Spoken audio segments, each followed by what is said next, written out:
శుభాకాంక్షలు. సంక్రాంతి పేరులోనే క్రాంతి ఉంటుంది. సంక్రాంతి పేరులోనే క్రాంతి ఉంటుంది. క్రాంతి అంటే విప్లవం. క్రాంతి అంటే విప్లవం. తెలంగాణ ప్రజలకు క్రాంతి గురించి అంటే విప్లవం గురించి కొత్తగా చెప్పాల్సిన అవసరం లేదు. రాష్ట్రం ఏర్పడక ముందు ఉద్యమ క్రాంతి, రాష్ట్రం ఏర్పడ్డ తర్వాత బీఆర్ఎస్ పాలనలో అభివృద్ధి క్రాంతి, ఇప్పుడు కాంగ్రెస్ పాలనలో పోరాటాల క్రాంతి. ఇవాళ పండగ పూట జనరల్గా సంక్రాంతి అంటే మంచి పంటలు బండి ధాన్యం అంతా ఇంటికి వచ్చిన తర్వాత ఎంతో ఆనందంగా రైతులందరూ చేసుకునేటువంటి పండగ ఈ సంక్రాంతి పండగ. కానీ ఇలా సంక్రాంతి వేళ కూడా అన్నదాతల్ని ఆందోళనలో పెట్టిన ప్రభుత్వం కాంగ్రెస్ ప్రభుత్వం. రైతు రుణమాఫీ నుంచి యూరియా దాకా ఇవాళ రైతులను ఇబ్బందుల పాలు చేస్తుంది. ఇవాళ సగానికి సగం మంది రైతులకు రుణమాఫీ కాలేదు. ఏనాడు బీఆర్ఎస్ పాలనలో ఎరువులకు ఇబ్బందే లేదు. ఇవాళ వానలో చలిలో ఉదయాన్నే 3 గంటలకు యూరియా సంచుల కోసం రైతులు లైన్లో నిలబడాల్సిన పరిస్థితి. యాపులు మ్యాపులు కార్డుల పేరిట ఈ ప్రభుత్వం రైతుల ఉసురు పోసుకుంటా ఉన్నది. ఇలా సంక్రాంతి పండుగకు రైతు బంధు డబ్బులు పడతాయో అని ఆశగా ఎదురు చూసిన రైతులకు నిరాశే కాంగ్రెస్ ప్రభుత్వం మిగిల్చింది. కరోనా ఉన్న కేసీఆర్ గారు సంక్రాంతి పండుగ పూట రైతు బంధు అందించి రైతు బాంధవుడుగా కేసీఆర్ గారు నిలిచారు.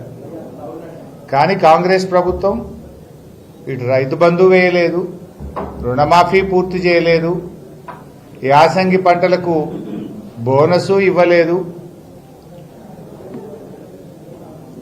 ముఖ్యంగా యూరియా దొరకక రైతుల ఉసురు పోసుకుంటా ఉన్నది.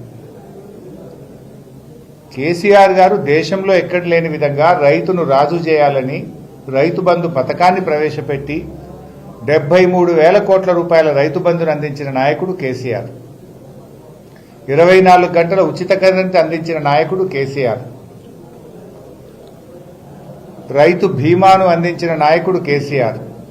చెరువులు, చెక్ డ్యాములు, కాలువలు నిర్మించి సాగుకు ఊతమిచ్చిన నాయకుడు కేసీఆర్.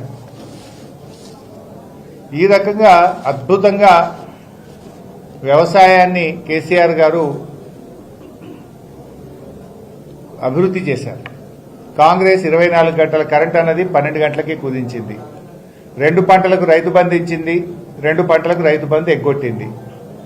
ఒక పంటకు బోనస్ ఇచ్చింది, ఒక పంటకు బోనస్ ఎగ్గొట్టింది. పంటల బీమాకు పంగనామాలు పెట్టింది. యూరియా దొరకక రైతుల్ని ఇబ్బంది పెట్టింది. అంతా మోసం. అందుకే ఇలా కాంగ్రెస్ పాలనలో క్రాంతి అంటే పోరాటం. ఇలా పోరాట క్రాంతి జరుగుతూ ఉంది.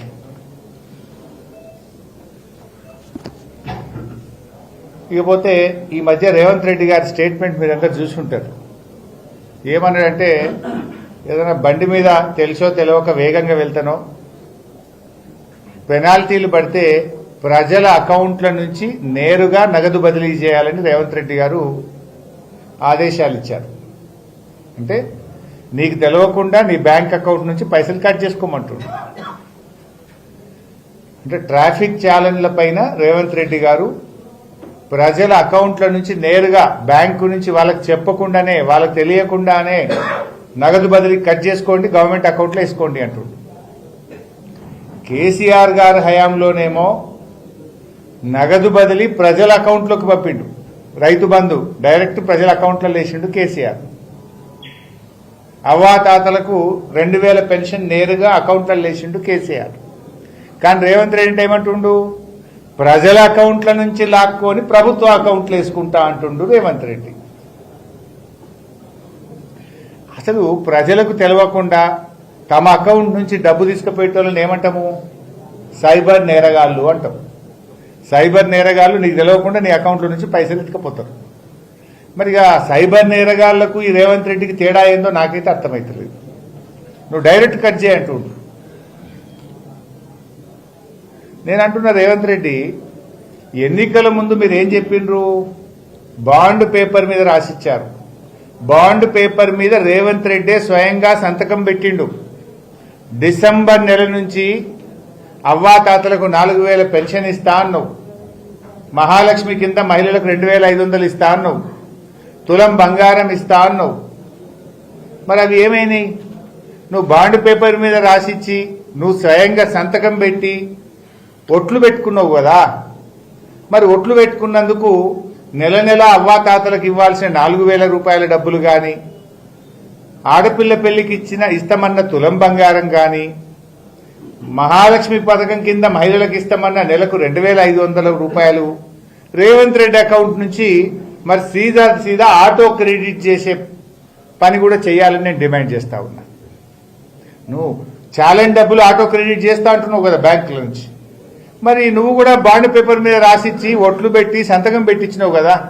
మరి నీ అకౌంట్ నుంచి కూడా లేదా ప్రభుత్వ ఖజానా నుంచి ఆటో క్రెడిట్ చేసి ప్రజలకు తీసుకుంటాం. మరి నువ్వు ఎట్లా తీసుకుంటావో మరి ప్రజలకు కూడా అదే హక్కు ఉంటుంది కదా.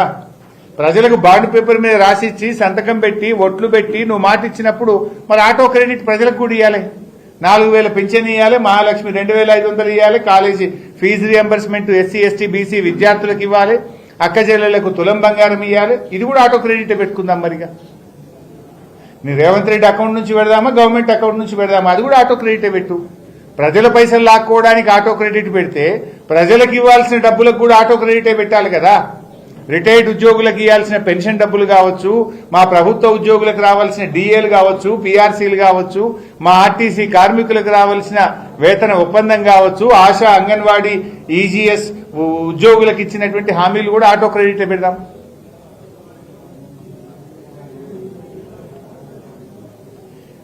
ఇది झूठा సర్కారే కాదు, లూటీ సర్కార్. బాతో మే झूठा, కామో మే లూట్నా. నిరుద్యోగుల జాబులే కాదు, ప్రజల జేబులు కొట్టేందుకు కూడా రేవంత్ రెడ్డి కుట్ర చేస్తా ఉన్నాడు. నిరుద్యోగుల జాబులు కొట్టేసిండు. మొదటి ఏడాది 2 లక్షల ఉద్యోగాలు అన్నాడు. 3 క్యాలెండర్లు మారినాయి తప్ప ఒక్క జాబ్ క్యాలెండర్ రాలే. రేవంత్ రెడ్డి ప్రభుత్వం వచ్చినాక 3 క్యాలెండర్లు మారినాయి, కానీ ఒక్క జాబ్ క్యాలెండర్ అయితే రాలేదు. ఈయన ఏం చెప్పిండు? మొదటి ఏడాదే 2 లక్షల ప్రభుత్వ ఉద్యోగాలు. జాబ్ క్యాలెండర్ పెట్టి ఎప్పటికప్పుడు జాబులు ఇస్తామన్నాడు. రేవంత్ రెడ్డి గారు నువ్వు వచ్చినాక 3 జాబ్ క్యాలెండర్లు మారినాయి, ఒక్క జాబ్ క్యాలెండర్ వచ్చిందా? 3 క్యాలెండర్లు మారినాయి కానీ ఒక్క జాబ్ క్యాలెండర్ రాలే. నువ్వు వచ్చినాక 3 సంక్రాంతి పండుగలు వచ్చినాయి, కానీ నువ్వు ఇచ్చిన 3 హామీలు కూడా అమలు కాలే.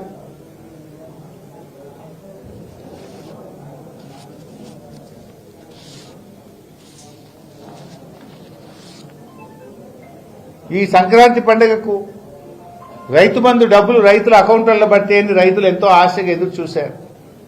పోయిన యాసంగి పంట బోనస్ పట్టదేమో అని రైతులు ఎదురు చూశారు, కానీ పల్లె.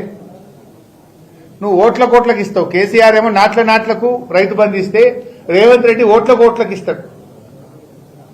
ఎందుకంటే మొన్న సర్పంచ్ ఎలక్షన్లు ఉంటే రైతు బంధు వేసాడు. ఇప్పుడు ఎంపీటీసీ జెడ్పీటీసీ ఎలక్షన్లు ఉంటే రైతు బంధు వేస్తుండే. ఎంపీటీసీ ఎలక్షన్ లేదు కదా, ఇప్పుడు జెడ్పీటీసీ ఎలక్షన్ లేదు కనుక రైతు బంధు వేయలే. మొన్న ఏమైంది? ఊర్లలో సర్పంచ్ ఎలక్షన్లు ఉంటే చీరలు వంచిండు, కానీ పట్టణాలు ఇయ్యలే. ఇచ్చిండు అప్పుడు